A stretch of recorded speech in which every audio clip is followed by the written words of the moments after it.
नमस्कार, आपके साथ मैं हूं सबीना तामंग देशमुख। ज़रा ठहरिए, अगर इन दिनों आपको बिना किसी वजह डर लग रहा है, मन भारी हो रहा है, छोटे छोटे काम अटक रहे हैं, रिश्तों में तनाव बेवजह बढ़ता जा रहा है या फिर फैसले लेने में उलझन हो रही है, तो इसे नज़रअंदाज बिल्कुल मत कीजिएगा। दरअसल शास्त्र कहते हैं कि ये सिर्फ मन की स्थिति नहीं होती, ये मन का वहम नहीं होता, बल्कि होलाष्टक के प्रभाव का बहुत बड़ा संकेत होता है। होलाष्टक, ये नाम आपने ज़रूर सुना होगा, और अगर आप भारतवर्ष में रहकर भारत की परंपराओं और रीति रिवाजों का हिस्सा होकर भारत के पर्व और त्योहारों को मनाते होकर भी होलाष्टक की महत्ता नहीं जानते, होलाष्टक का समय नहीं जानते, तो फिर समझ लीजिए कुछ तो अधूरा है आपके जीवन में, धर्म को लेकर, धर्म के ज्ञान को लेकर। देखिए, होलाष्टक के आखिरी दिन फाल्गुन पूर्णिमा पर चंद्र ग्रहण का साया है। ये संयोग खतरनाक माना जा रहा है। ऐसे में राहु जो है बना बनाया खेल बिगाड़ सकता है, ज्योतिषाचार्य यही कहते हैं।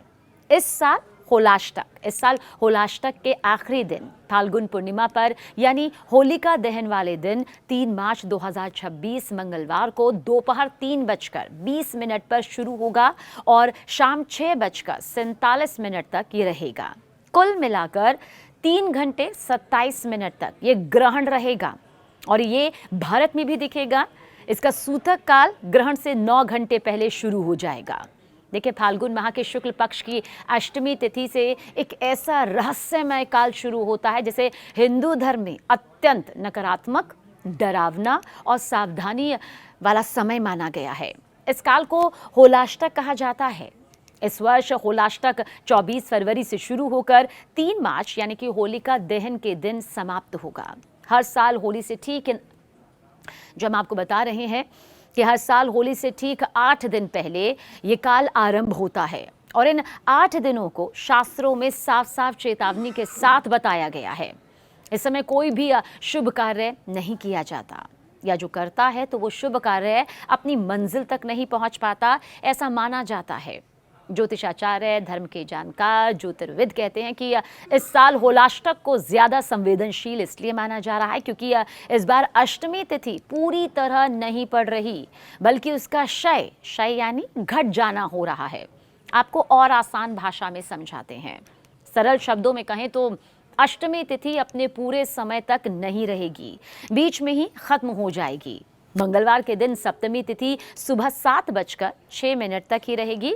इसके बाद अष्टमी तिथि शुरू होगी, लेकिन वो पूरा दिन नहीं चलेगी, इसलिए उसे क्षय तिथि कहा जाता है।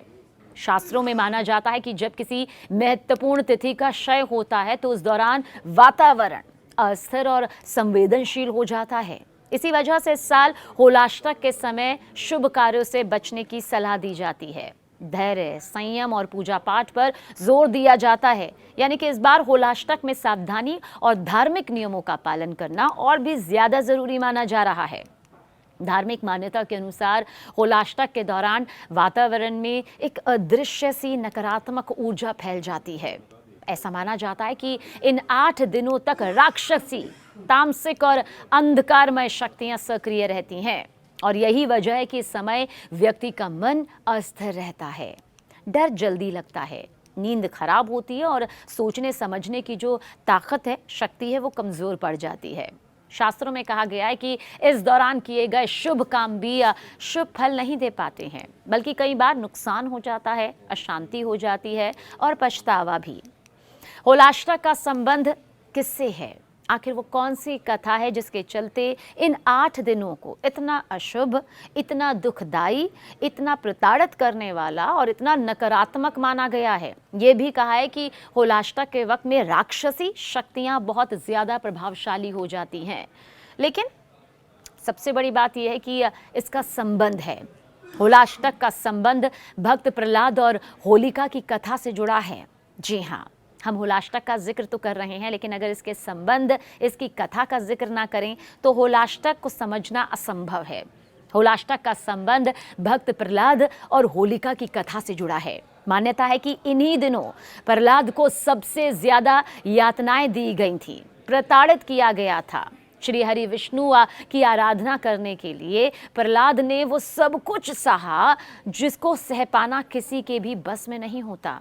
अधर्म अपने चरम पर था और धर्म की परीक्षा ली जा रही थी। जब तक होलिका दहन नहीं हुआ तब तक अंधकार और भय का माहौल बना रहा। यही वजह है कि होलिका दहन से पहले का समय आज भी भय, संयम और सावधानी का प्रतीक माना जाता है।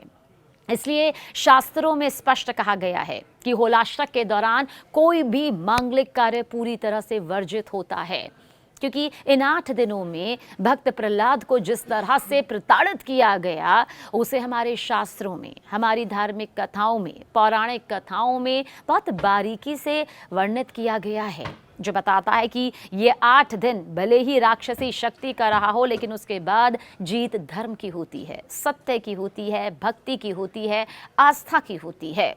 भारतीय परंपरा में धर्म केवल पूजा पाठ तक सीमित नहीं है, बल्कि जीवन को सही दिशा देने वाला विश्वास है। शास्त्रों में कहा गया है कि हर कार्य का एक सही समय होता है। जब समय अनुकूल ना हो तो रुक जाना भी धर्म ही माना जाता है।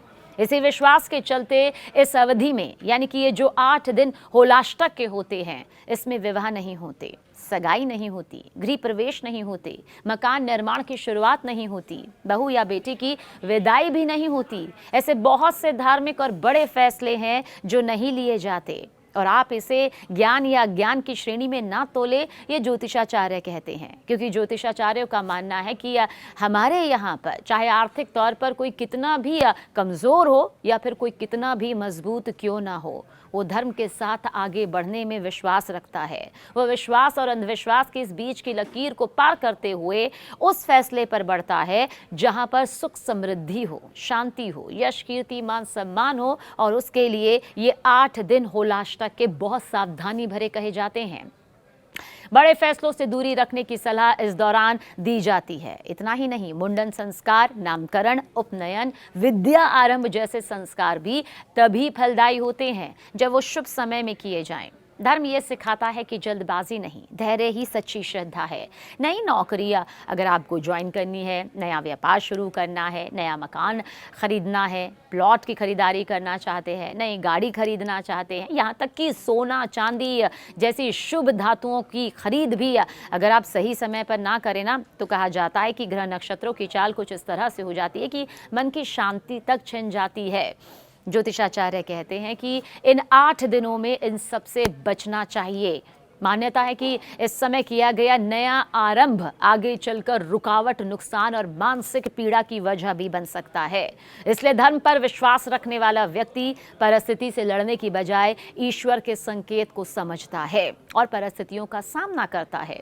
हाँ, धर्म के जानकार ये भी कहते हैं कि होनी को कोई टाल नहीं सकता है, लेकिन अगर आपको मालूम हो कि ग्रह, नक्षत्र और वो समय उचित नहीं है, तो कोशिश की जानी चाहिए कि उस पर आगे ना चला जाए। शुभ मुहूर्त की प्रतीक्षा करना कुछ गलत नहीं होता है।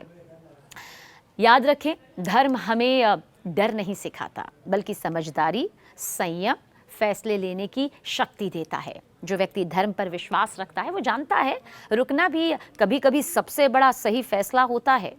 ज्योतिष शास्त्र होलाष्टक को इसलिए भी डरावना और नकारात्मक मानते हैं क्योंकि इस दौरान नवग्रह उग्र अवस्था में रहते हैं। धर्म के जानकार कहते हैं अष्टमी से पूर्णिमा तक हर दिन कोई ना कोई ग्रह व्यक्ति के जीवन पर विपरीत असर डालता है। अष्टमी को चंद्रमा उग्र होकर मन को अशांत करता है, डर और भ्रम बढ़ाता है। नवमी को सूर्य उग्र होकर क्रोध, अहंकार और टकराव बढ़ाता है। दशमी को शनि उग्र होकर देरी, बाधा और कष्ट देता है। एकादशी को शुक्र उग्र होकर रिश्तों में खटास और भावनात्मक असंतुलन लाता है। द्वादशी को उग्र होकर गुरु उग्र होकर गलत सलाह और निर्णय में भ्रम पैदा करता है। त्रयोदशी को बुध उग्र होकर वाणी, व्यापार और बुद्धि को प्रभावित करता है। चतुर्दशी को मंगल उग्र होकर झगड़े, दुर्घटनाएं, आक्रोश बढ़ाता है। पूर्णिमा को राहु उग्र होकर भय, नकारात्मकता, मानसिक उलझन को अपने चरम पर पहुंचा देता है। ज्योतिषी मान्यताओं के अनुसार तिथि, क्षय और ग्रहों की उग्रता जब एक साथ होती है तो वातावरण और भी भारी हो जाता है। ऐसे समय में जरा सी लापरवाही भी बड़े संकट का कारण बन सकती है। हालांकि शास्त्र डराते नहीं हैं, रास्ता दिखाते हैं।